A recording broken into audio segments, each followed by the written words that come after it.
Echo 30 Delta 1335.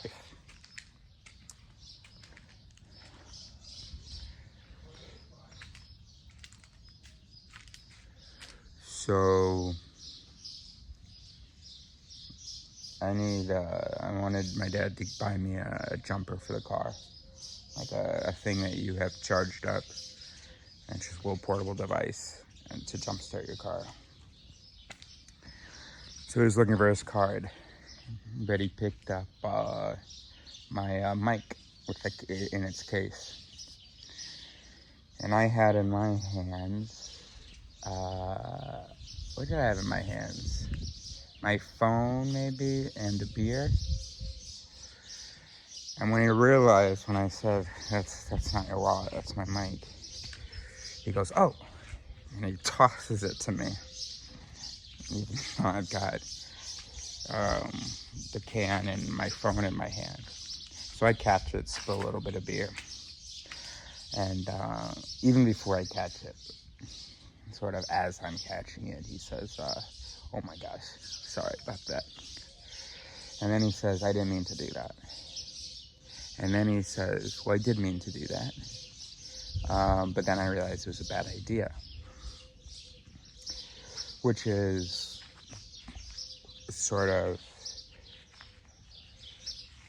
that is a sort of good adjustment, modification.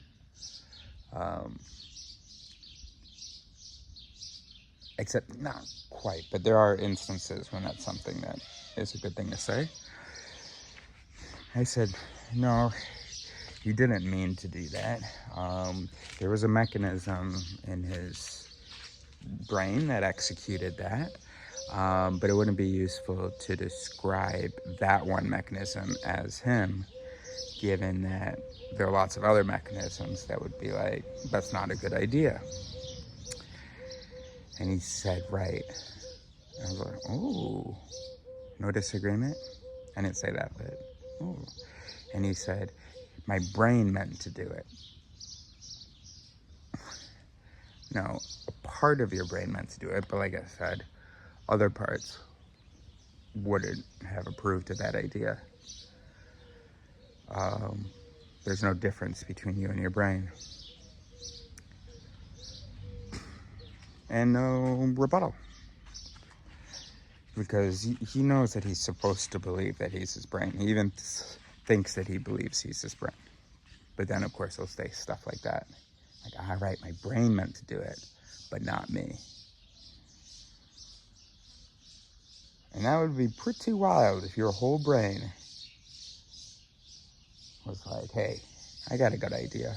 He's holding a beer can, an open beer can, and his phone.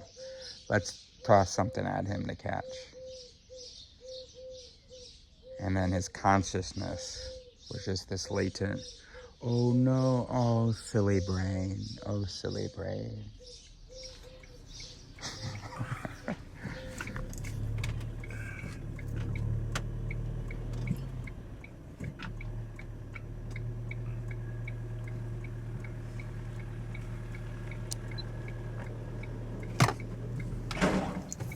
Back up, Neil.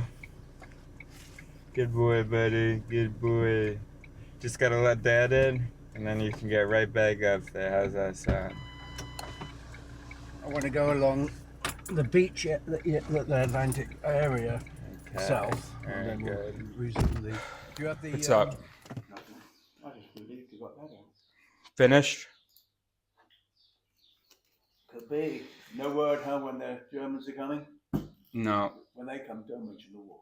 Hmm.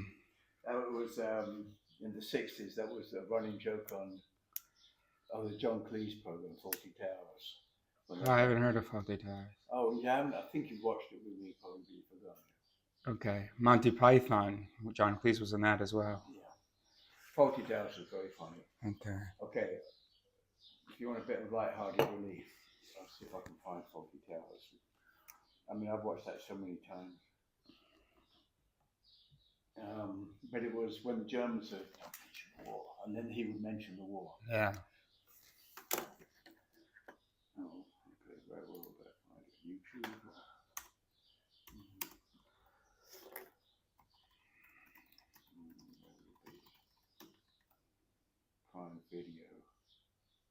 Oh, yeah.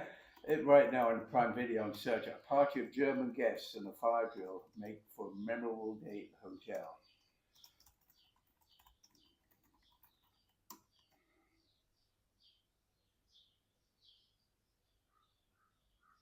Oh, currently not available to view in your location. You don't have a VPN, huh? Why not? So, buddy, yesterday meant a lot to me. It doesn't take much to. I don't need a big crowd of people to tell me, hey, you might be onto something. Hey, you know, the stuff that you can trust sort of what you're coming up with. You're using a good approach. You're questioning everything you come up with, so you can sort of trust yourself and keep up with it.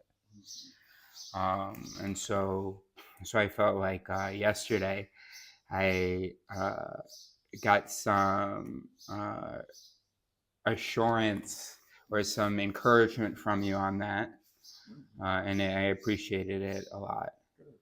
And I think it was something that I really needed, because, you know, when you have something that you're working on, you don't know whether it's real or not.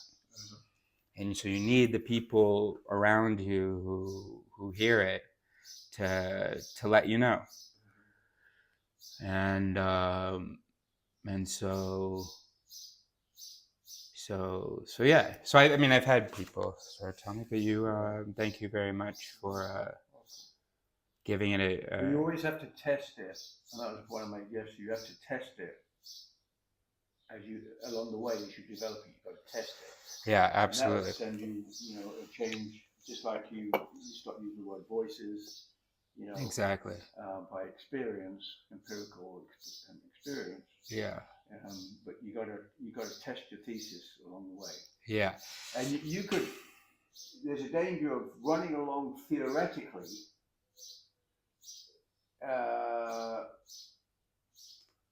You know, in a certain direction without testing it, and you end up down a rabbit hole. Yeah. Divorced from reality. You got to link it with reality. Well, that's not a concern, because although it's not something that's already accepted by the public, it is based on things that are already known. Yeah, I know, but you still have to you need to relate it to practical things, just like we were right, and it's based on practical things. Oh, I know, but what you're doing though, you have to keep, you know, take a situation like this and analyze it according to your theory. You know, according to how you would look at it. Mm-hmm. I mean, if you're offering a different perspective on thinking, right? It's a different perspective. I'm offering the only perspective indicated by the evidence that is available. There's always more than one perspective, so it's not the only one. There's nothing definite. There's nothing absolute, right? Right, but that doesn't need to be restated, because we know that there's nothing definite absolute. Right. But what I can affirm, you're offering the perspective. No, what I can affirm more than that. I can affirm that the current perspectives that are held do not align with the research, and I'm not the only person saying it. So with the research, with our understanding of the material world, there is a specific understanding of what the self is, that David Eagleman knows, that V.S. Ramachandran knows, that Bruce Hood knows, etc., that is not publicly held. Yeah. So it's the only perspective indicated by the evidence, which is what makes it so worthwhile exploring. Okay. Anyway, you've got perspective. You know, whether it's the only perspective or it's the true perspective, whatever. But you know, and then you have to apply that perspective to practical situations. Yeah, and that's what I'm doing. Yeah. So, like, that was a practical situation. You got a situation where the judges are doing something which to some people. Yeah, but I have to say something. You paraphrase what I was saying, is that it's the true perspective. But that's not. I'm saying it's the only one indicated by the currently available evidence. I'm not saying it's the absolute truth. I'm saying it's the only one indicated by the available evidence. I mean, I can't I mean, I'll accept what you say. Yeah. I don't know if there's other evidence out there that goes against it. I don't know. Yeah. I don't know all the evidence that's out there. Yeah. But I don't like study the like research. evolution by natural selection, that is the only indicated explanation from the evidence. Epigenetics being added on top of that is the only indicated, thing from the evidence, from a complete look at the evidence. No, it's not. Okay. I was just reading the other day. There's another there's another trigger for evolution that is not natural selection. Okay. So then that now is what is indicated by the evidence. Yeah. So right. we can't say there's and there may be other ways of evolution coming which is not by natural selection. Right. Right. Okay. So those were not good examples. What I'm saying is evidence can indicate an interpretation. Yeah. And then sometimes that interpretation can be different from the public interpretation. And it doesn't mean that they're equally valuable. Remember, we're always only talking about currently available evidence. That's what I just said. You always have to. Yeah, that's what I just said. The idea of, the only, it's like the lack of, the absence of evidence. It does not indicate the evidence of absence. Right. Is not evidence of absence. Yeah. The absence of evidence. It's also called the appeal to ignorance fallacy. Right. The absence of evidence is what? Say it again. The absence of evidence is not evidence of absence. Yeah. Okay. But what we do, of course, is we follow. We don't even talk about the absence of evidence. We just follow the evidence. And evidence of something will be taken as evidence of that thing based on whatever is. Yeah, but we don't want to slow down by constantly reminding ourselves that. Also, we don't always.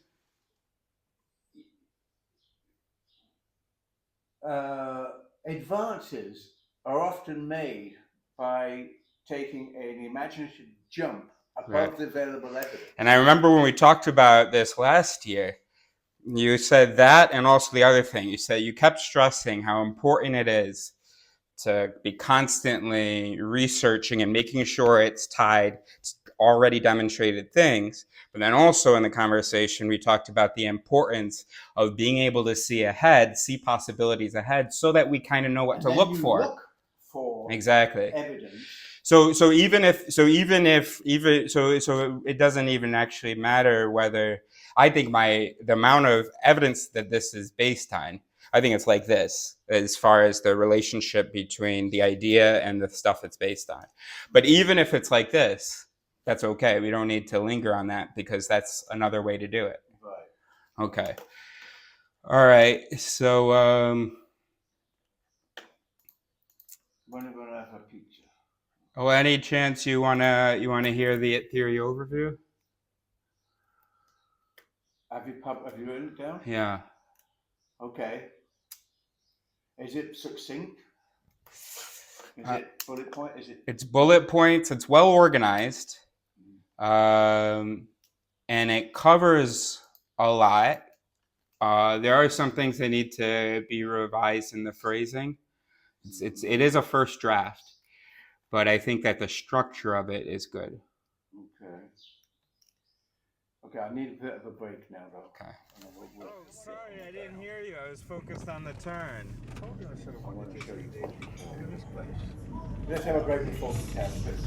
Well, I want to show you this side of it.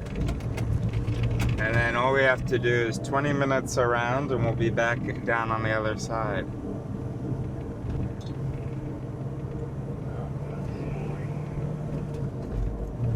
Let's see. Oh, right here is perfect. No, it's not. Oh, no, it's not. It's closed.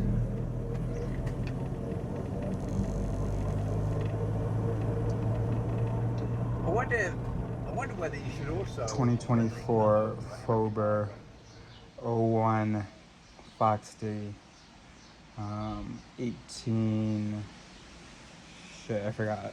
18 something. Okay. I like my definition of... So we have three words. We have logical, reasonable, and rational.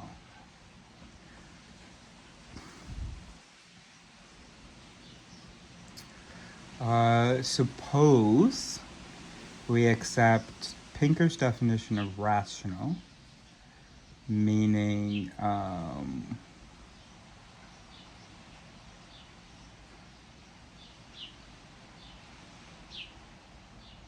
wait, what? What is it? Something in order to accomplish an objective.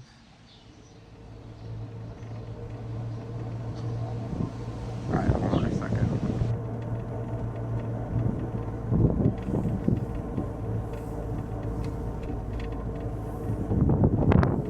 Valhalla, that's cool. You know how I know that? You know how you know what? It's called Valhalla. Because you just looked at it? It's a tourist office. Well, that looks interesting. Yeah. Wow. Do you think they all earned Valhalla? Okay. Indeed. They did. Alright, so 2024 Fober 01 Foxty is 18 something. Okay. Pinker's definition of rationality is the use of knowledge to attain a goal.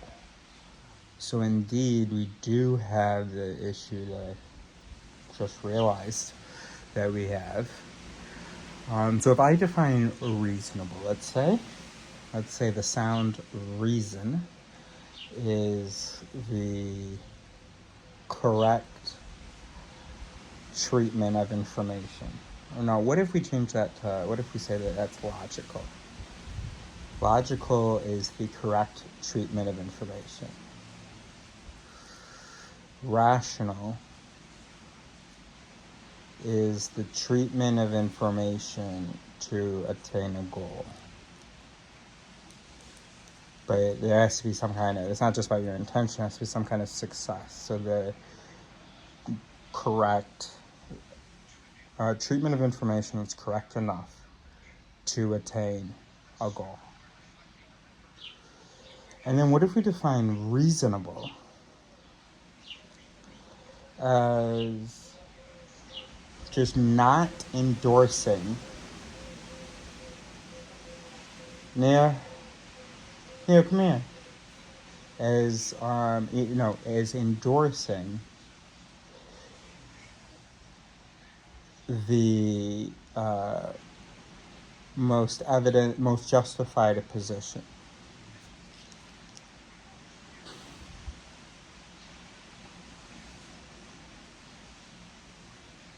Here's why I was saying this. I was thinking about racist Instagram. In particular, black content creators on the right who are all like, man, why y'all like this, blah, blah, blah. And whose fan base is mostly white.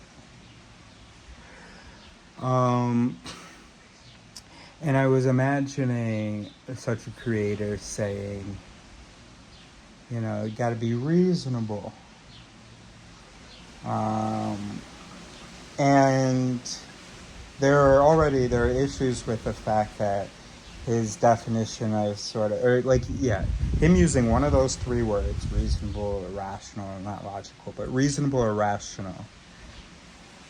And, you gotta act civilized and be, reasonable. That doesn't make any sense to be doing that, blah, blah, blah. All right, first of all, there are some issues with their evaluation. But I was thinking, in any case, how hypocritical. I hate when humans talk about being reasonable, and I'm going to ask you, hey, do you believe that there's some higher power that's organizing the universe, that created the world, maybe something like in one of our religious texts in some kind of a scripture? And if they say yes, okay, then fuck you, don't talk about being reasonable. Your default, your base, your something is not rationality. So if you're not doing whatever behavior you condemn, there's some other explanation. It's not because you're reasonable. Okay. Of course, as I was thinking this, I was also thinking, how I say that nobody's reasonable. I'm not reasonable. In that I'm not, you give me a piece of information. The only thing I can guarantee you is that I will not treat it perfectly.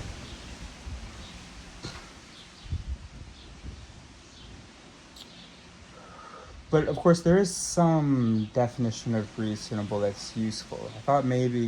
I used to think, okay, maybe I am more reasonable than other people, even though none of this is reasonable. I am more reasonable because I treat information better than some other people. Even if I still don't treat it correctly. If I still don't, interpret it correctly, know how much to weight each piece of information. But it would be cool if there was some kind of a binary. Because I started imagining turning away from that creator and talking to someone who isn't religious. And then I asked them, okay, and do you think, I know you're not religious, but do you think, that your essence, what is that?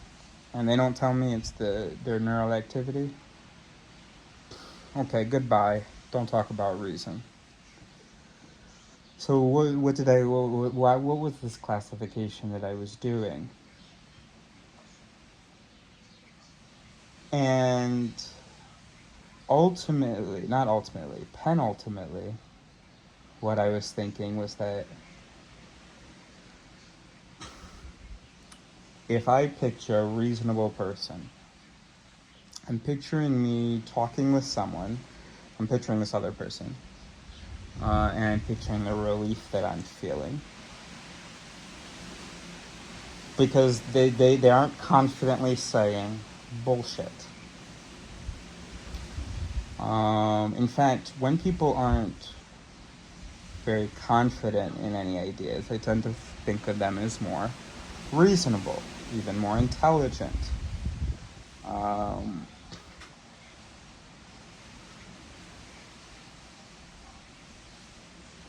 In which case, reason would kind of be a measure of how much you affirm something relative to the evidence available. So if you ever affirm something passionately, it's hard to believe there's that much evidence and that little room for error. But if you're and then it's also a question of being detached from the belief. But that's like an inherent trait, not so much a behavior or thinking process. It's an inherent trait in that it's just whether or not you identify with your beliefs. So without trying to give a specific definition for reasonable, here are some ingredients. A emotional detachment, or identity detachment, or less association between the self and the belief. Capable of hearing a new idea and going, and asking questions about it.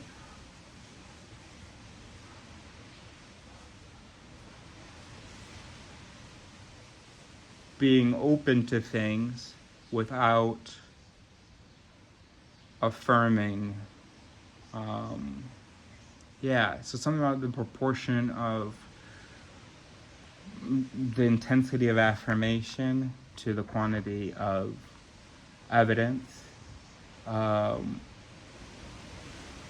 because how can we possibly, we don't have a God's eye view, so we don't know really whether the evidence that we have in here is actually a lot, is a fraction of the available evidence, we are missing a bunch of counter available evidence. So there should never be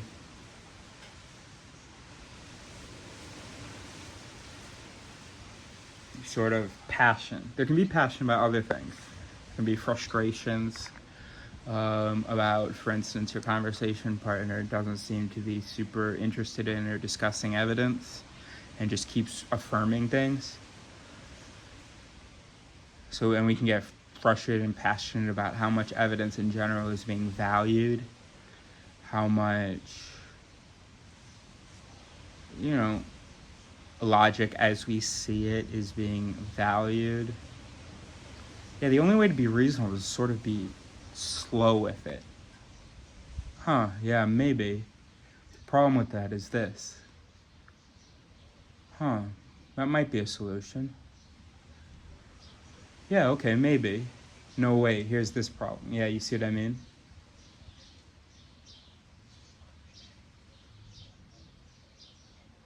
Okay, that's true. I don't agree with the other part though. Okay, that I see that. Yeah, I wouldn't have said that. I see that now though. The other part, that's not true because you know, recent research has shown over. I mean, that's what the expert interpretation is. I mean, maybe yeah, I guess. So how would you interpret it? No, that's not. I don't know. That's Chopin. That's not singing. Okay, yeah, maybe, but right, exactly. You know what I mean? I think that's what was kind of bothering me about that. I think that's what reason looks like casually. It's some people try to look reasonable, but yeah, that's interesting. Yeah, maybe. But you'll know they're faking it because they don't follow through with things that seem wrong. They might say something, but they don't follow through. No, it's that part. No, that's still. Okay, we got to keep going on that. What if we said this instead? Because that, yeah.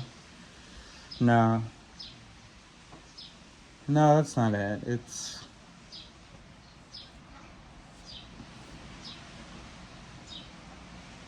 being reasonable is about caring about not wanting to affirm false things, just not wanting to, and caring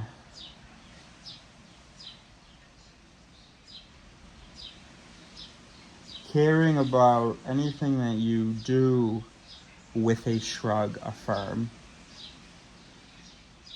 I mean, you can get excited about ideas, but not in the sense of Barbate.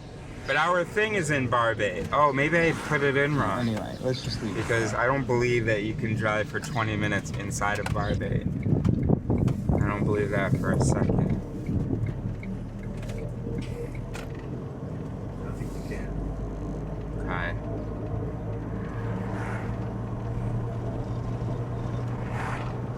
Yep. All good.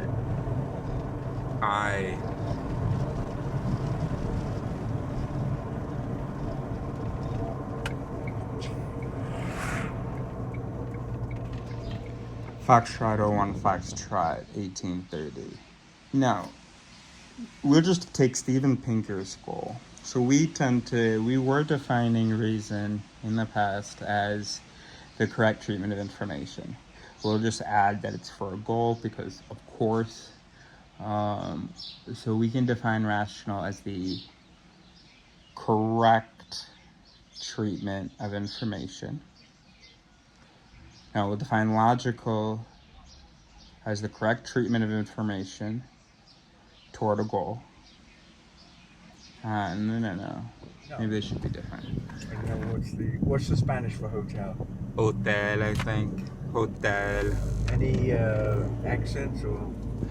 I don't know actually. Hotel. Maybe hotel. Yeah, maybe you put the emphasis because the accents in Spanish just indicate emphasis, stress. So maybe there's stress on the second syllable. Usted.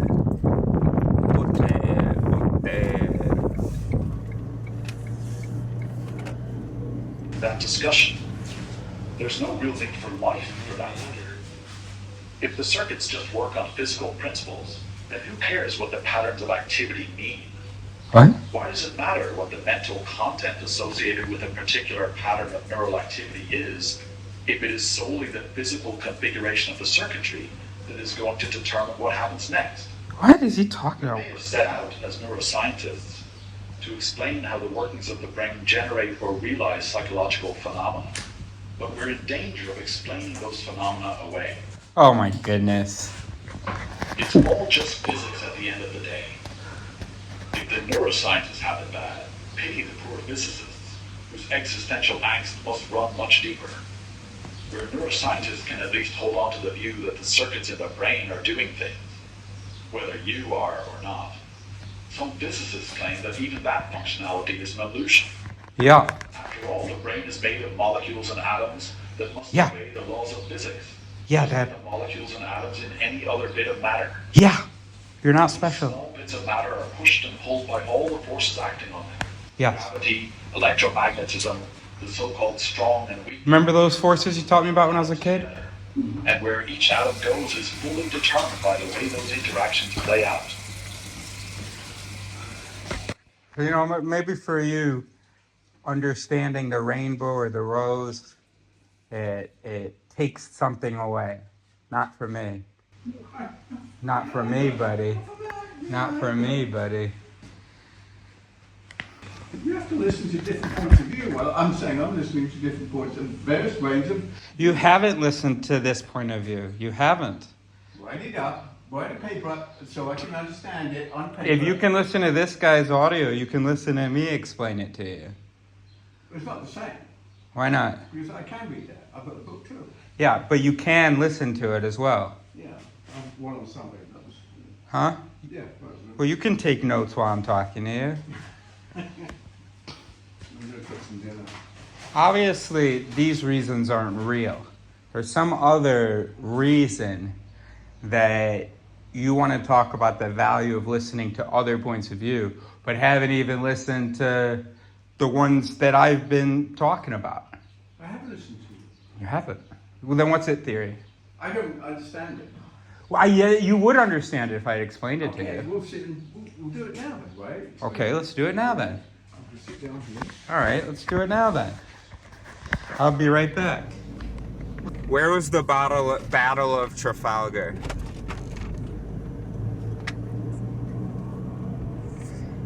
British exposed the leading British ships to intense crossfire as they approached the Franco-Spanish lines. That can't be around here. Why would it be around here? I don't know. I guess it could be. I gotta get a photograph of something with the dog one. This was about, okay. Okay. 2024 Fober 02 Goldie. What's the time? You have your phone on you? No. 15:30. European Central Time. Oh, no, Central European summertime. Okay.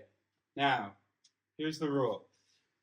You do want to hear about perspectives in psychology? Yes. Okay, so you're going to be listening then. I'll listen. And This is a lecture. Yes. This is a lecture. You can. I'm taking questions, but I won't take any students who coming up and saying, "Oh no, professor, that's wrong." Okay. Okay. All right. Do you need paper and pen? No, I want to just take it. No, just take it in. Because Okay. you have a video of it.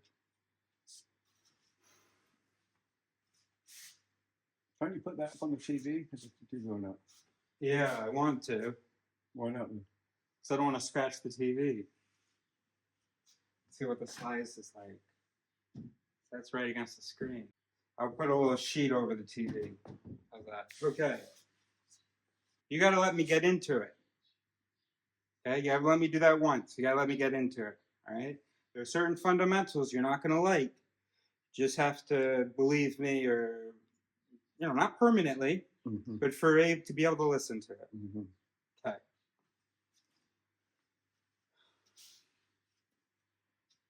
Okay. And thank you for that verbal feedback. I appreciate that, and try to keep that up. Okay. I'm getting into it. I'm investing in this moment now. Okay. So don't shoot it down too quickly, or at all. Okay. Okay. So, we have a little soma. We have dendrites. Axon. Okay. That's the element of you. Well, not really. The element of you. This is basically the element of you. Okay, it's the arrangement, okay, and activity, so the chemical availability and stuff here, and the arrangement of these, okay? So very simply, you have an input from outside, okay? This can only be triggered by that input if it's a specific input. Okay, there's another guy who can be triggered by something slightly different, okay?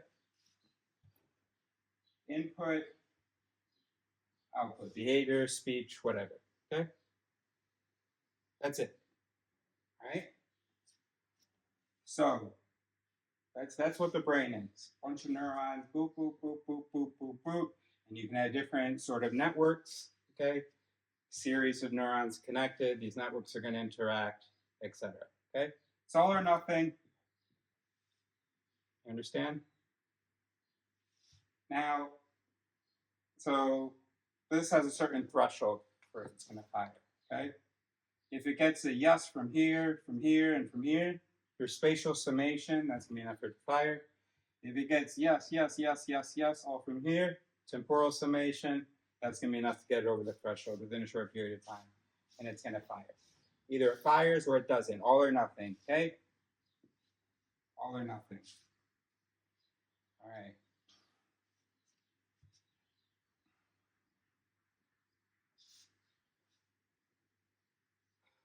Okay. Now,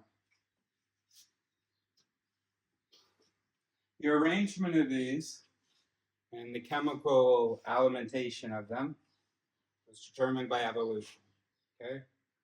People who were adapted, organisms that were adapted to their surroundings, because of their network, they survived.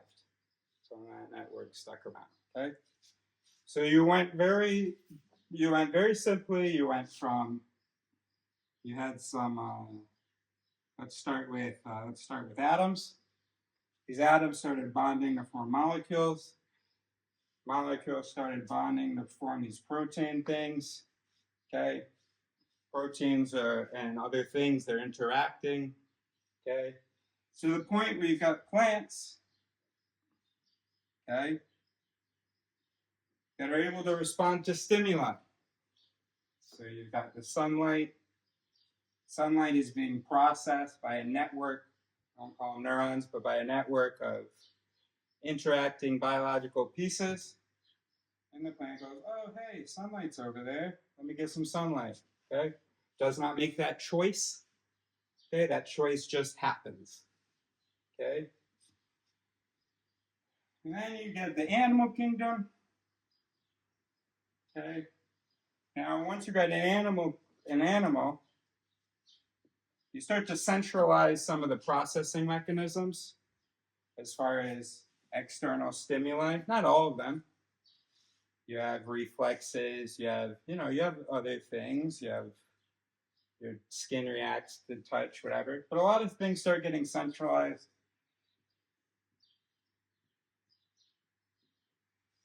In what we call the brain.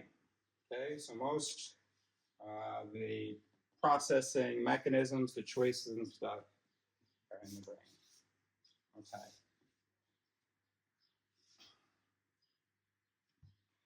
Now, when we accept that, hold on.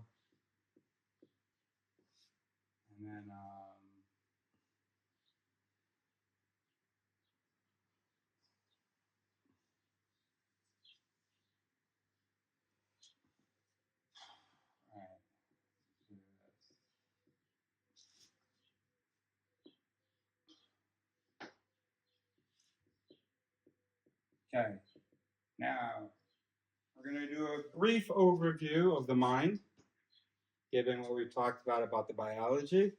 Very brief. And then we're going to talk about some of the implications of this biology stuff that we talked about. We're going to cover the Warsaw illusions. Okay. By the way, we're not going to be presenting a lot of evidence. I mean, so far, pretty much you'll accept all that stuff. And then I think if we need to get to evidence, then we will. Okay, but I think what I'd like to do is, let's do a brief overview. Okay, so stimulus, response, right? Something triggers this, and there's a response, okay?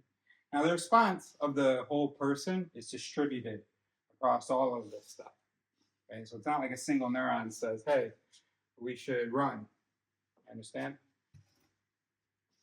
Keep with that verbal feedback, yeah? You're with me? Okay.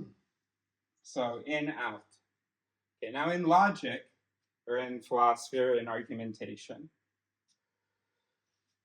we'll typically construct an argument like this. Okay? 1, 2, 3. So we'll say x is true. We'll say that if x is true, then y must be true. Well, look, because x is true, then we'll have like our conclusion y is true. Okay.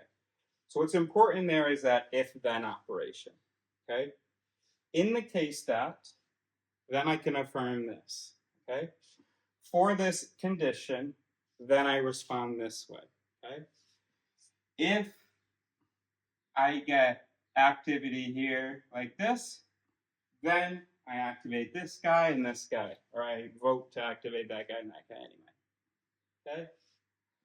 So all of that, it all comes down to the same thing. Input, output, all that stuff, you can say if then. The condition, the action. Okay? Or the consequence. All right, if then. Okay? Now, the system, well, is the total system of ifs as they're arranged. Okay, how you doing? Good.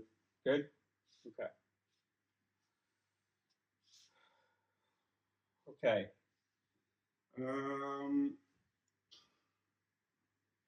Okay. So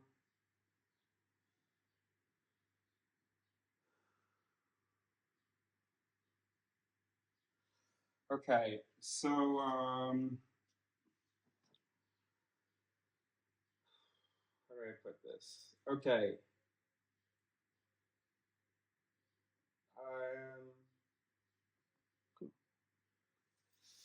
Let me give you an example of some its for a moment, okay? So you can imagine what's being mapped out in the system, connectome, okay? All right, so if person is beautiful, then person is moral. This is an example of a family called the halo effect, which has been observed in experimentation, where if we have a good first impression of someone, or we see one trait in particular that's good right off the bat, we generally tend to assume that the other traits are good as well. Okay? So if the person is beautiful, or if the person has one positive trait, then the person has positive traits, would be sort of the generalized form of that. Okay? Another one, if person is different, then person outgroup. Okay? The outgroup bias is you can maybe say well, it's a number of different its. That's one first to establish that it's the outgroup. If outgroup, then be vigilant. Okay, if be vigilant, then afford attention to odd behavior. Okay, so that's like part of the sequence of in-group, out-group, of the out-group anyway. And then we can imagine next is in the brain as a network for, okay, hey, I'm supposed to pay attention to odd behavior. There's also, of course, the malenting it, which is going to be in there, which is part of the out-group, which is to, if I see odd behavior, then presume bad intentions kind of thing. Okay? So, what we just talked about are the halo effect and the out-group bias. Okay? And so what you'll notice is that whether it's called an effect or a bias or the recency illusion, which is if an example from recent memory comes to mind, then this is a commonly occurring thing.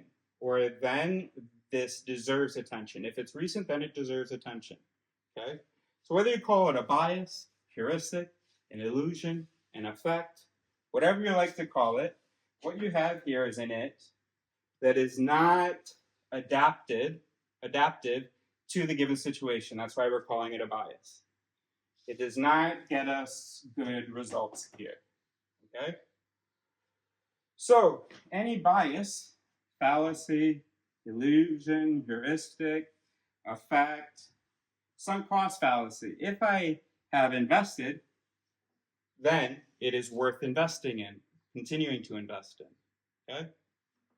So all of those, and you know French, mal, bad, those are mallets. Okay? Now, evolution basically chose the its that were successful in our processing. Okay? Not every it is a mallet, otherwise everything would be on fire. Obviously, we have other its that are better adapted to the given situation. By the way, the way you evaluate whether something is mallet or bonnet, it's never in general. It's always, in this situation, is it appropriate? Clearly, the situation has activated it, but is it appropriate to the situation? Is its result appropriate to the situation? If not, it's a mallet. If it is, then it's a bonnet. Okay? Now, reason did not evolve. What evolved are these shortcuts. If this, then that. And it's an imitation of reason. And we can see with every mallet how it could be useful. So even with, if they have a positive quality, because the brain is trying to be as economic, as energy efficient as possible, it tries to quickly group people and categorize people, right? And so it really doesn't matter how you got into the good group. It's just trying to go, okay, good, bad. Saves energy. You got some people that you're going to look out for. You got some people that you're going to rely on. You need that. There you go. Mm-hmm. Are you going to be betrayed by people? Yes. Are you going to rely on people you shouldn't? Yes. Are you going to not trust people you should have? Yes. But we're not reasonable. It's through all those shortcuts like that that sort of reasoning emerges or is imitated. Okay. So that brings us to the Warsaw illusions. So Warsaw illusions, that's a big part of it theory, sort of putting, oh, by the way, Newton called it theory, just learned this recently, bundle theory, saying that there's not an individual self, it's a bundle of different things interacting, different motivations and so on. That was well before we had the understanding that we do now of neural architecture. Okay, so the Warsaw illusions. We have free will, it starts with W because it's kind of an acronym for something like Warsaw. We define free will as first cause initiation of a behavior.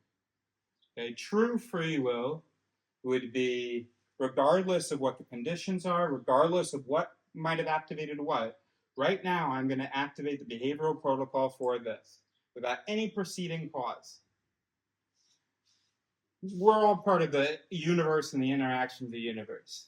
No reason to think yet that we are special where we can initiate some first cause thing where we're not just still reacting to the Big Bang or whatever. Okay. Integration, and this is a really important one. In order to have a sense of self, it has to be unified, right? You can't feel like you're a whole bunch of different pieces.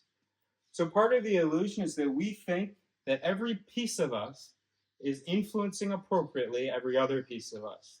So what that means is if you know something, then all of your behavior should be in line with that knowledge. If you want something, then all of your behavior and all of your perception, everything is in line with that. This is a myth, integration.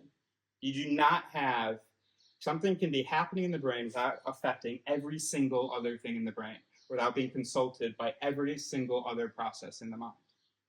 Which is how you can value reason, be against bias or something, and not at all behave that way. That can be a sentence that exists in one part of your mind without actually being one of the causes of your behavior that's produced elsewhere. Reason is the next one. Now, there are a few different ways to define reason. Sometimes I like to define it as the correct treatment of information. So we saw in an argument, you have your premises, and they lead to a conclusion. Now, you have to correctly interpret that, the weight of each premise, sort of. So if this is true, and this is also true, and they have some sort of opposing relationship, well, it matters how much to weigh each piece. What is the net sort of value of something? Let's say you're looking at a moral question. There's this much value with this option, and there's this much value with this option. I need to be able to compare them, so I need to be able to attribute weights to them, right? So in any kind of reasoning or processing or calculations, you need to know which operations to do and the weight of each incoming piece of information. Not possible to be pre-programmed with that. Given if there's going to be new information, if you're in an open system. You just like a computer or an AI, it has to learn, right? You can't pre-program how to perfectly interpret every future piece of information. Same thing for the humans. It has to, we have to learn. So, just sort of by definition, not possible that we're pre-programmed with every sort of weight, or that we're perfectly calibrated for every piece of information that's going to come in. Also, we know from the slowness of biological evolution that we're lucky if we have some really reliable calibrations. And we do. When we see fire, we go the other way. We weight fire as being a threat that is worth moving away, even if we're in the middle of doing something, right? So we have, of course, lots of things pre-calibrated, but what we got on top of that is the illusion that every time we process something, that we're doing it with the perfect weights distributed, which just doesn't make any sense how that could have evolved. Now, Steven Pinker would define rationality as the use of knowledge to attain a goal. That's also, of course, part of reason, the objective. That always matters. So he would say the use of knowledge. I would just want to throw in there the correct use of knowledge or the best available use of knowledge or something like that. Because the correct use of knowledge is impossible, and we need to distinguish between that and just having pretty good treatment mechanisms. Okay, so these are the last, well, there's one more, naive realism. A term that I don't think David McRaney came up with, I'm not sure.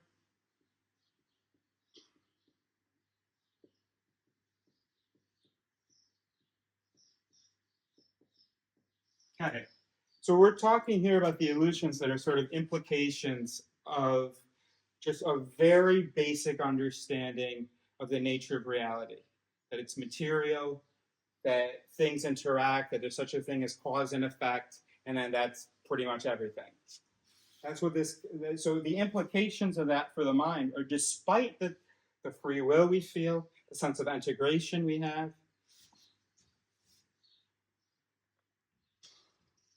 The sense of integration we have, the reliance on our mechanisms that we feel, and then also single observer. We think that our point of view is consistent, is singular and fixed. Now, maybe we can admit it's not fixed through time sometimes. We still don't realize through time how much it's changing. So if we go back to the brain, if you hear something, it's going to be processed there in Wernicke's area, for instance. And then it's going to go, for instance, to the thalamus is going to send it to the inferior colliculus. It's going to go here, and there are going to be these streams, right? But it's never the exact same stream. So necessarily, there isn't a single observer. It's always a different process. And what is observation but the reaction to a process? So every time there's a process, it is activating a different process. So this also an illusion, this singular reactor, responder, observer, or whatever, singular awareness. Same thing for the single operator, also an illusion. We like to imagine there's a little guy in there pulling the controls, and he's the one seeing everything that comes in, and he's the one pulling all the levers for everything that goes out. Just not the case. That man has not been found. It is distributed across the entire system. So you could trace a behavior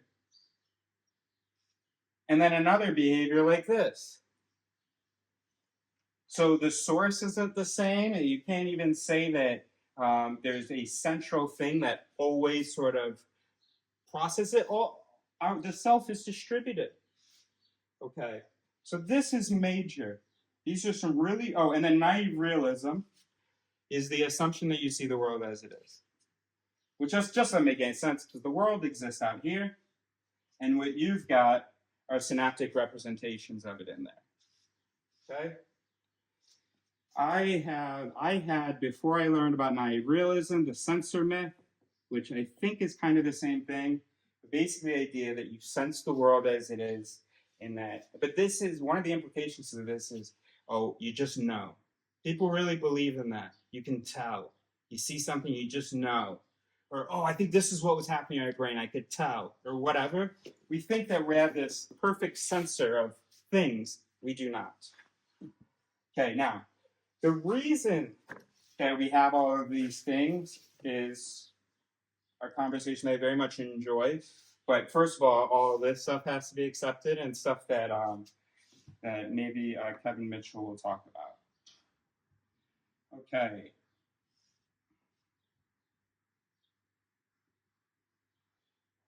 I think the final thing, so we have a lot of vocabulary, but we're not going to talk about it today. But you just got things like if you want to say, I agree with that. Who are you to say you agree with that? You don't know. Those are just words coming out. What is that based on? It's based on the activity of these its. They didn't create a sense of that's wrong. Or they created a sense of that's right. Those senses are not very reliable. You don't even know enough about because we're not integrated. When you're in a conversation, you hear something and you say, I agree with that. There's no way you could have checked all the different sort of beliefs in here. I could have called you at a different time of day and you could have agreed with that, and you wouldn't have agreed with that. You could have, whatever. You could have been feeling certain, whatever. So we want to avoid, so in the English language, all of those illusions are built in. The fact that we are reasonable, that's why we say, and then I snapped out of it, I came back to reality, stuff like that. So, so that's all built in. So we need new vocabulary because all of that's built in, okay? So for instance, rather than I agree, we say that sings. Can't tell you whether it's true or false. Can't even tell you whether it's consistent or not with what I think, but I do feel like it is consistent with what I think. That sings. The opposite being that shows. And then if you're talking about behavior, so liver is the root word for any it that activates. Okay? So you've got the in livery, for instance, is the input to the whole system, what you hear. You've got the ante livery, which is sort of the activity that preceded a specific it, but within the system, right? So this memory, for instance, that happened and then triggered this, that would be the ante livery. Got the ec livery. So this is the afferent information, this is the efferent information. And then you've got the ex livery, which is the behavior. Okay, so using that root, and those are some examples of that root, we can talk more accurately about the system as being distributed, about the self as being distributed. We can talk about, I had an instinct or an it that was livering. It even pre-livered, sort of, I experienced that I was going to do this. And then at the last second, another it sur-livered. So rather than saying, I wanted to do this, and then I changed my mind and decided to do this, which is not necessarily what happened. There wasn't necessarily an evaluation process and change of mind. It may have just been that this impulse just came in hot and sur-livered it. Okay? So there's, about 100 associated words, talk about mallet, bonnet, and all that stuff. Okay, I think the last thing to have covered the basics that come to mind of this, bundle theory of this, and this is a just bundle of some important concepts that I see humans believe in that just aren't true, and then we also have the things that are true. So, conial concepts. So one, for instance, is dominodal processing. Okay. So if we go back to this, okay, imagine that as dominoes, right? Activity of one hitting the next, and blah, blah, blah. Okay. Well, there are also, of course, nodes, okay, where you've got a module that was working on something, and then ultimately just had to say something like whether we like the person or we don't. None of the evaluation needs to be passed on to the next step. There's no transcript of the discussion. It's passed on next step. Here's what triggered us. Here's what we liked, and so on. So at the next node, there's just sort of a yes or no. Okay? And what we learned from this, well, this is sort of a replacement to some of those Warsaw illusions. Rather than reason or free will, we just imagine dominoes. And then integration, obviously not all of the domino lines are connected. And then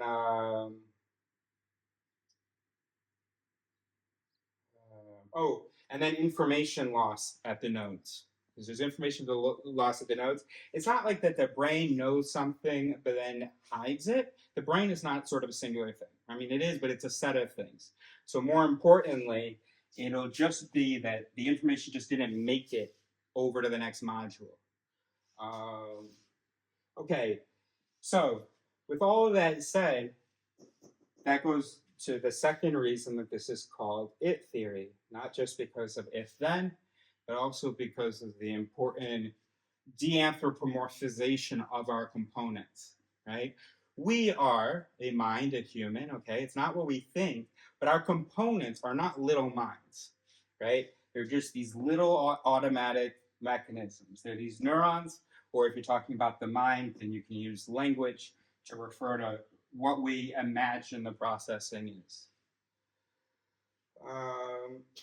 Okay. So all of that information is really obvious. It's obvious. Okay. It's the evidence is sort of pretty clear. It's just that those Warsaw illusions really get in the way of our being able to see that. It's easier when we step back. We imagine that we're observing these great primates. And then we can imagine, without that feeling stuff, we can imagine, wow, it's just neurons and neural connections. So the implications of all of this besides just the theoretical, the Warsaw illusions and all that. Once people let go of things like the Warsaw illusions, that they are reasonable, that they're integrated, well, I mean, I can't think of something that doesn't change. First of all, any belief that you have to take it less seriously. You will feel compelled to take it less seriously when you truly believe that this is what's happening and that you're processing. We haven't spent thousands of generations considering political systems. And if we're being honest, that's what an organism would need in order to have sort of reliable structures, especially given the strength of the more primitive structures, right? Things like in-group, out-group are going to greatly influence our political views, right? You need lots of generations for the networks that are supposed to be reasonable to be powerful enough to ex-liber, to be the output, okay? Now, it may be possible without biological evolution, with cultural evolution, but that starts with first knowing that we are this. Because otherwise, so long as we think that we're a soul who can just decide things, and so long as we trust our experiences and our interpretations, obviously we can't make any progress. So that's the fundamentals, and all I brought to the table is organized what the evidence has been saying. It's not, in fact, no singular thing here is a unique insight. Lots of things are things that I saw well before I heard anybody else had seen them. But no singular thing here is a unique insight to me. What is unique is putting it all together and giving us a language to talk about it, and looking at the implications of it. Because we're kind of stuck on, holy shit, are we brains? And we've been stuck on that for the last like half century. And so I was just young enough to be able, okay, let's just accept that. So what does that mean? Now, here's what here are two future projects. Alarus, which I talked about, which is evaluation of argument or disagreement. But given critical recognition, that is having an understanding of the mind, theory can give you one with all those concepts there. Critical recognition is knowing I am an automatic evolved processor. And part of my evolved processing is a sense of knowing, is filling in gaps, is confabulation, right? Where you invent a story in order to have a narrative that works in the mind. That's how it works. And no system here, because we're not integrated, no system can identify when shit's being made up, when we're feeling confident, when we shouldn't be, etc. And that's a major blow. That should be a major blow to confidence and give us, of course, humility, skepticism of self. Okay. So once you have critical recognition, then the Alarus techniques will be usable. Once a person has critical recognition, and that's the next step. So right now, I have gotten all the stuff that we figured out about the mind, put it together in an easy to understand way. I mean, with the it's I kind of rushed through this, but anyway, and now it's all about application. So it's about figuring out an Alarus. And the only reason it took so long is because I was believing people when they were talking to me about their thoughts and when they were telling me about their own thoughts and minds and stuff. I was believing them. Now I know how the mind actually works. I can put it in a system that sort of compensates for maybe some of our illusions, but you shouldn't have those illusions if you have critical recognition. I don't know. Okay, now here's what I am excited about. Map it. Okay, so that's a symbol for it, right? Which is obvious, an I and a T, right? So you just have that little symbol there. So a map it, it's a way to, because in philosophy, when we've looked at logic and argumentation, we've assumed that we are these souls. And so we assume that we are rational and we take information and whatever it does to us is correct. And then we write it out. And so we don't look at the mind part of it. we look at how you go from information to conclusion. Okay. But what would be really cool is how you could go from information, we'll call that bet, to a conclusion psychologically. So for instance, let's say you're evaluating a candidate for work. Now you're going to tell me, oh yeah, I saw that he had succeeded at this job, but I saw that he wasn't very good at this, and so I didn't want to hire him. Okay, that may be one piece of it, but here's what I'm going to look at. Okay, he was black. He talked loudly. I don't know. Maybe we'll come up with other information as we go along. Now, in the sit stem, the fact that he's black, this is part of the in livery. Well, that we're going to get it outgroup, right? The outgroup it, right? That's going to be activated, right?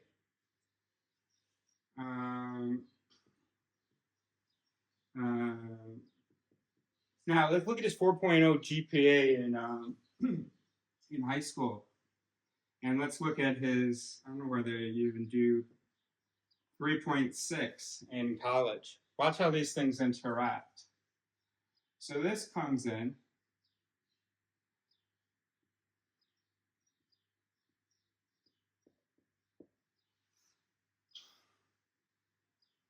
This evaluating it, it's not rational. Look at what it's taking in. Obviously, we are wired for the outgroup it. Once we've identified someone as the outgroup, for that to be considered in our evaluation. So we know that in the sit stem, this is linked, right? That's what that is, the outgroup bias. We see how evaluations change based on outgroup membership, right? I'm assuming that this, since we're not just absolute morons, I'm assuming that this is going to factor in as well. I know that both of these things are going to factor in. That's just how it works. The dominoes just fall. Okay? And then I don't know, something. So what we could do is we could do a map. Let's say rejection was the output. Okay, you're going to tell me, oh, I looked at his 4.0, but then I also looked at his 3.6. Those things were evaluated in rejection. But actually, if we had changed this, that had been in group, dominoes wouldn't have fallen that way. It would have fallen to the left. And you would have gotten approval, for instance. So what we can do is we can look at decision making, knowing not just the bonnets, the information processors that are that are reliable enough, but also looking at the mallets, because we have critical recognition. We know that we are not reasonable, so we know that this is a network. So that's what the map it includes. It goes from premises to conclusion. It goes from a system of premises and conclusion where we didn't realize all this stuff that was happening. We thought it was all about information, judgment, but it's opening the black box and it's looking at the things we evolved to do that are going to be a part of that process and that might not be super reliable actually. Of course, last thing I'll say is that, so there's no, you see there's no guy in here to pull a lever. So there's no deciding, hey, I'm going to run bonnets on this one, okay? There's only two ways to adjust the processing system or to adjust the result. One, of course, you can change the conditions, the input, okay? You can slap, is what we say, different its that are better geared to this and have a better result maybe. So to refit something means to sort of reframe it. So for instance, if I'm giving you the CVs, I'm going to refit it. I'm going to give it to you like this so that this mallet here, the in-group, out-group, doesn't even run. Okay? And then the other thing is actually change the its. But there's no guy in here that can go, oh, blah, blah, blah, blah, or, oh, blah, blah, blah, blah, okay? So what is good is that the brain has an incredible capacity for learning. That requires practice, of course. But these neurons that we talked about, they undergo a process called Hebbian development, Hebbian learning.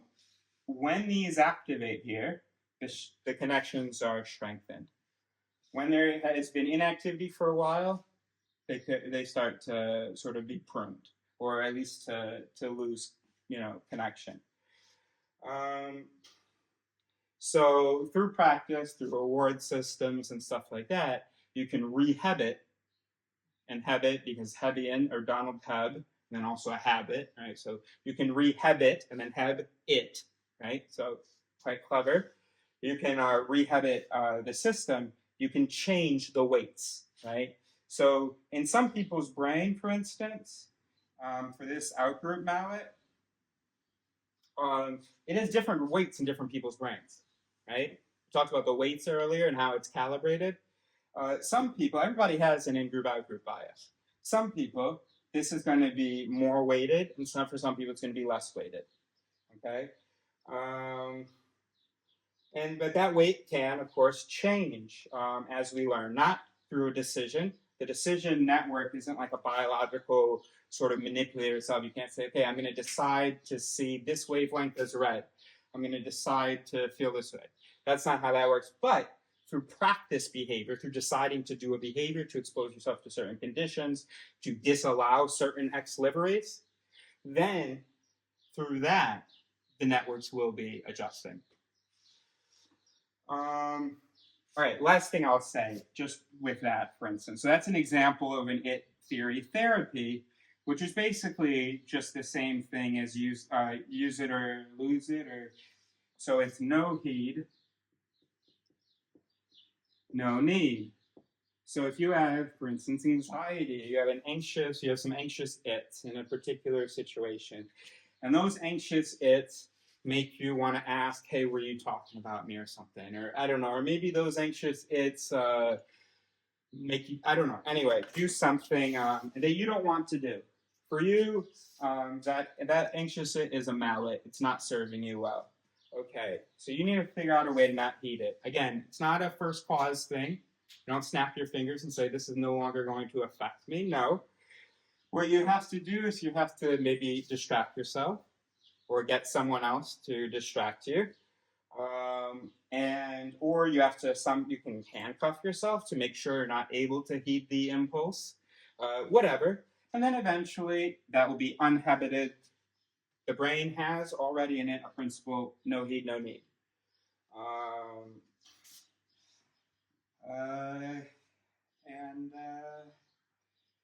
That's it. Oh, well, let me give you another one. Refute to mute. I'm gonna rename this one, I think, because this can be generalized better. Because we are a system, and because we are not integrated, a piece of information can come into the mind and not have the full consequence that it should. Right? There can be other its that continue to act, to liver, even though in a reasonable system they wouldn't, given this recent introduction. Okay? Because we're not integrated, because there isn't a single observer, we know that we have to actually do a lot of refutation to mute. So we have to continuously expose ourselves to counter evidence on something in order for it to slap the appropriate its in the system, for it to really be integrated. This is typically, let's say you have an instinct, and let's say I used to have an instinct to go and, if I saw a beautiful woman, to go and talk to her. And it was partly about making sure that I had the courage, it was about getting the validation, and so on. So what I had to do every time that impulse arose was concentrate my attention on the reasons that I don't actually want to do it. I had to sort of repeat it to myself, literally look it in the eye and refute it. Okay, you want to get up, but how likely is it that she's someone that you're actually going to be interested in? Think about that. Think about all those times that it wasn't someone you're interested in. Okay, that's number one.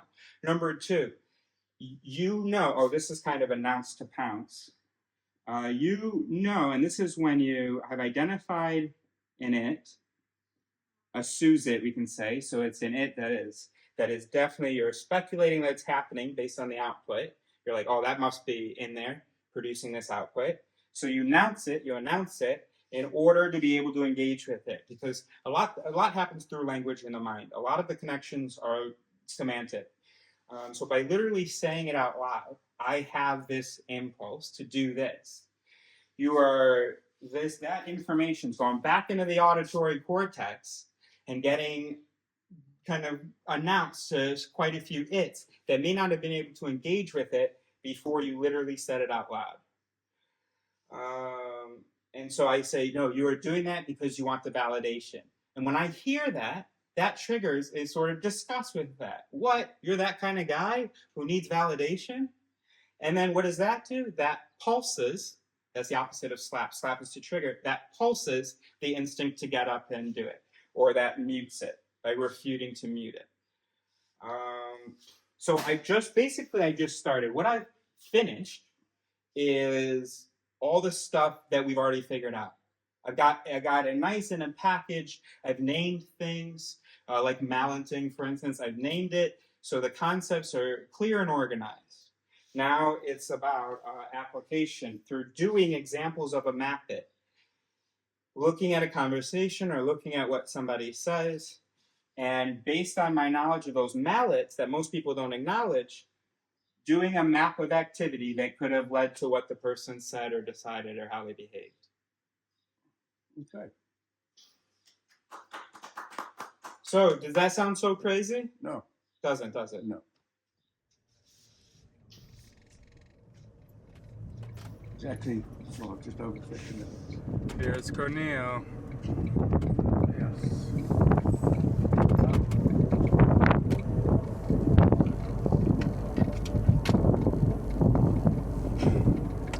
Where she worked where we ate breakfast or whatever the other day. That's where she works, just next door. Who does? The doctor, her clinic is just next door to that. Well, we had breakfast the other day. Or maybe, I don't know whether what was it? 2024 right. Foxtrot O2 Golf, 1632. I said this. Consciousness is not needed to explain any mental event, any mental process, any behavior, any speech, any belief, any emotion, anything. No event except for this loose thing called our experience. And it's almost synonymous with our experience. So if we don't need consciousness to explain any mental process, then we don't need it when we talk about any mental process. Now we can add, when we talk about a mental process, I experienced that as a little tag-on. I was conscious of that. But, even then, that's... how do you know? Because I can explain the mechanism by which those words came out of you. And I can imagine you having an image of that playing right now with that occipital lobe activity. So just say that then. So we basically create a need for consciousness, just like with God. You don't need God to explain any event in the world. So why are we talking about it when we talk about events in the world? Obviously, you're going to say, well, it's people who, whatever. But, yeah. And anyway, the good news is that I said that. I don't know whether he's still on the don't contradict anything I say thing, but he accepted that without saying, of course there's consciousness. What about this feeling of consciousness? What about decision making? Decision making is you can describe it as domino processing. Decisions happen, they aren't made. Choices happen, they aren't made. We are not angels or special. We are biological, physical entities. Obviously. Okay.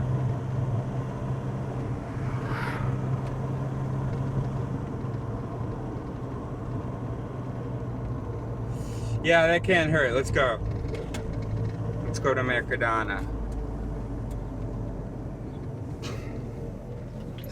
What do you want? So it's further along here? I think so, yeah.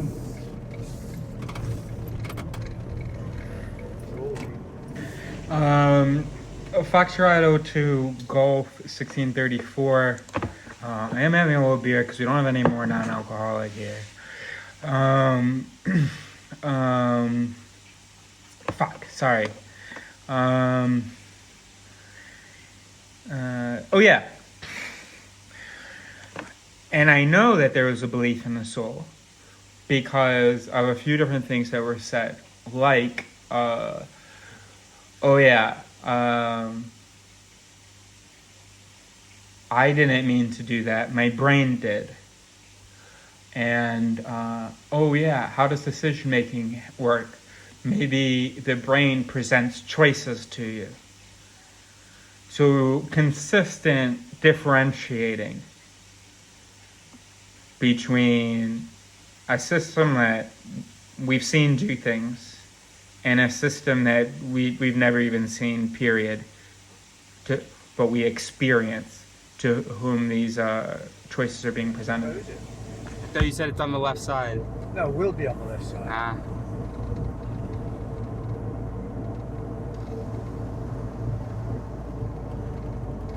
Well, that was the place where we park your vehicles. Oh shoot, I forgot to plug this in. Oh, now it's too late. It's on the right side. Looks like it's on the right side. But it's on the left side if you go like this. Yeah, it's the right side. Forgive me, buddy. No, Just don't. your face. Just your face. Forgive me, buddy, for the sudden... Alright, just tell me this. Am I having a manic episode going down a rabbit hole? No. Should we have a moment and cry together?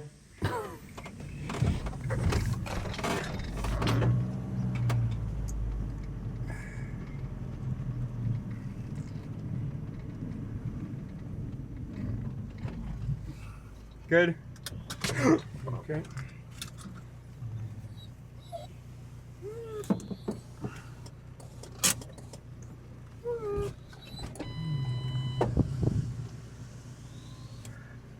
You want me to plug in a picture? Yep. Eye is on. Recording started. 2024 Foxtrot 02 Golf, maybe 1600.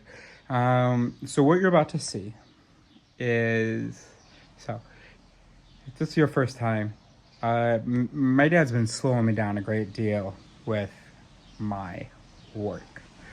In fact, I realized as I gave this presentation, that's what you're about to see. All right, so my dad's been slowing me down a great deal because he thinks I've been like having a several year long manic episode going down a rabbit hole and I have no sense of science or critical thinking. So anytime I've ever even tried to explain it, theory shoots me at the gate. Says, of course, consciousness is real. Says, hey, you should look at other sources. Hey, you should blah, blah, blah, blah, blah, blah. All right. We kind of came to some understandings on this trip. Anyway, so here's then this moment happens. Now that we had come to some understandings, right, I knew I wasn't going to get sort of shot if I just brought it up. We've had some, well, you've maybe seen the other videos. Anyway, so that's this. And there's something else I wanted to say. Shit, sorry, hold on. No, whatever.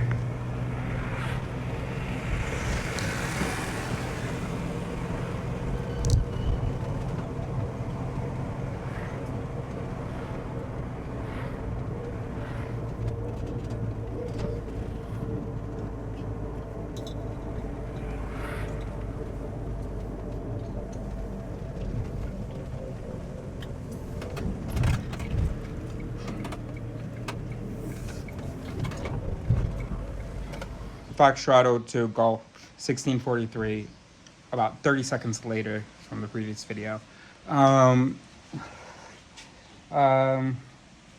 Shit. Slow me down. And then I realized in this presentation, literally all it theory is what we already know. Just packaged.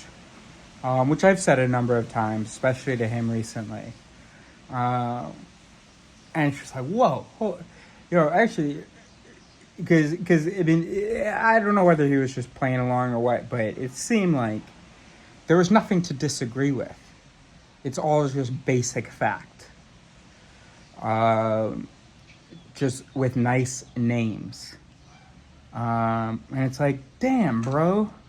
You had me thinking I must have been onto some freaky, crazy high-level shit because you're all like, oh, Eris, you have this theory, you gotta look at other opinions, and you're like, oh no, but it's wrong because of this, even though you didn't know what it was. So I was thinking, oh man, this must be high level then. I mean, part of me must have been thinking, because then as I was giving the presentation, I was like, this is what we already know. And that has been a source of my frustration. Like, why are you shooting me out of the gate when I'm just trying to give you the names of what we already know? Now, it does conflict with what he knows, but it is very much in line with other things he knows. Because, as we know, we're not integrated. So he was, at the same time, able to be a scientific materialist. Very much atoms are the fabric, blah, blah. But then also, and also anti-religion and all that. But also, definitely believed he was a thing separate from his brain. But then when he actually let me go through, oh no, I'm spoiling it. Ooh.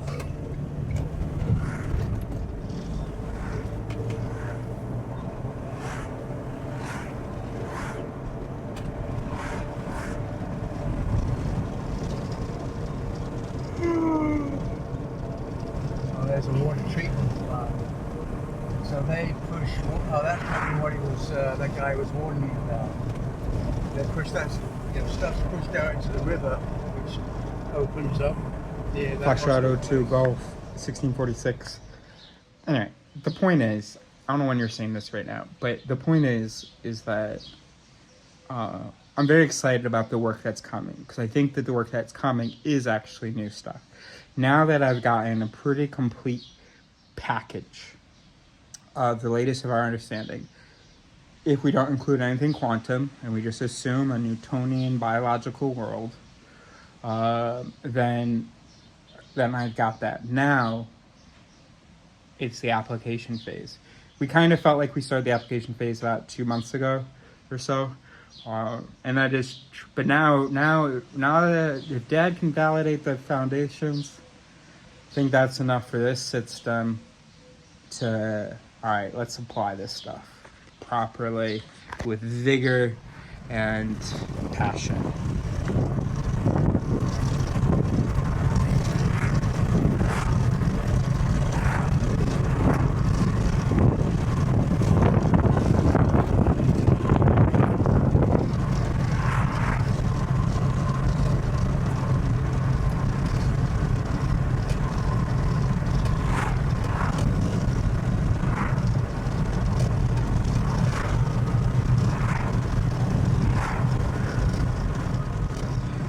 '24 Foxtrot 02 Golf 17. What did we say? 40. Okay. We'll follow up presentation. Now that we've finally been able to cover the stuff that's already just known, but now it's a nice way of integrating the information into the mind by giving it a metaphor and by giving it language, because the left brain interpreter needs language. Now that we've done that, we've talked about the algorithm, which, because id theory offers critical recognition. Critical recognition, another word for that is self-awareness, okay? ChatGPT, ask ChatGPT, what are you? It tells me exactly what it is, okay? Ask a human, what are you? They're gonna talk to me about a conscious entity that the brain talks to, and they read the thoughts of their brain or something like that, okay. But once we have critical recognition, we can do algorithm, because we are not just thinking about how information could lead to a conclusion. We're thinking about the process by which that happens, including the mallets, the instincts that we have that we couldn't describe as reasonable or informed. Okay? Right? Okay, great. So we talked about the different weights of things in a system, right? Things have different influence, things have different weights. If this thing activates, it's going to be more, it's going to, it's going to have a greater effect on the eventual output than this thing, right? Okay. So how cool would it be? And this is purely hypothetical or theoretical, whatever you want. This research is needed, okay? How cool would it be if you could assign a value to each mental operation, a weight? So each instinct has a score, probabilistic score of its influence in the system, its sensitivity and its influence, okay?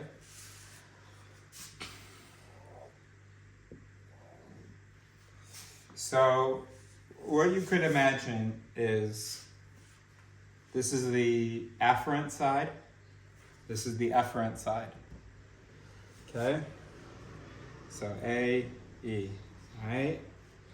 On this axis here, we could have how kit it is. Kit just means how many connections an it has to other its. So we try to model the metaphor after the reality.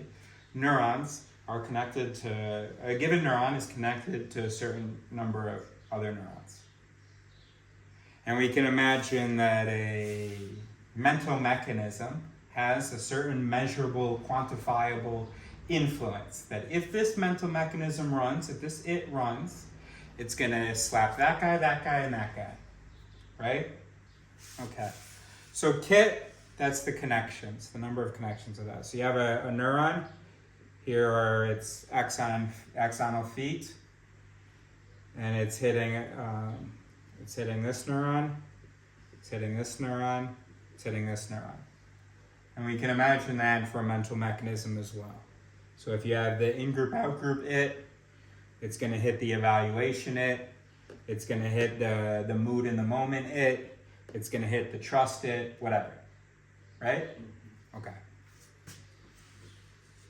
Now, when you have a neuron, it's connected to other neurons, you have what you call a discharge zone. So those are the neurons that are that have a lot of connections with this previous neuron. So we already know it's connected, okay, so that we know. But how many, does it have a lot of connections or not? Okay. And then out here we have what we call the facilitated. So it has some effect, but not as much as effect as it has on a receiving neuron in the discharge zone. Okay, so what that tells us is that we might imagine that mental mechanisms, we could give them a weight according to how many neurons they're connected, or other mental mechanisms they're connected to, and then how many connections they have to a given mental mechanism. Okay? So how many connections, how many receiving neurons there are, that's your kit, and then how much receptivity on average each neuron has, that's your zit. Okay, so that's how we have K's score. K's score, okay? So you look at the afferent side, and you suppose, so I think I did letters here. A, B, C, D, E, F, G, and that continues into the negative. These are the negative values, H, I, J, K, L, M, N. Okay, then we have on our zit scale, got 1, 2, 3, for, oh no, it's not supposed to go that far. It's only supposed to go to J. There are fewer increments. There's the same number of increments along here as there are along here. 6, 7, 8, 9. Now, so how many neurons, or how many its, your given it, which we call the mesorit, the it that we're talking about, the subject, how many other previous its is it receiving from? So we can rate that. We can say that it's receiving from a lot, so we had A here. And the average number of connections per it that it's connected to, and say it's high as well. So then we get a point here. Okay. And then for the efferent side, okay, how many its is the mesorit connected to? And then maybe on average, where you could specify for the given network, you could have a k-score for a specific network. So the average of these output neurons, or these subsequent its. And let's say that it's a very sensitive instinct.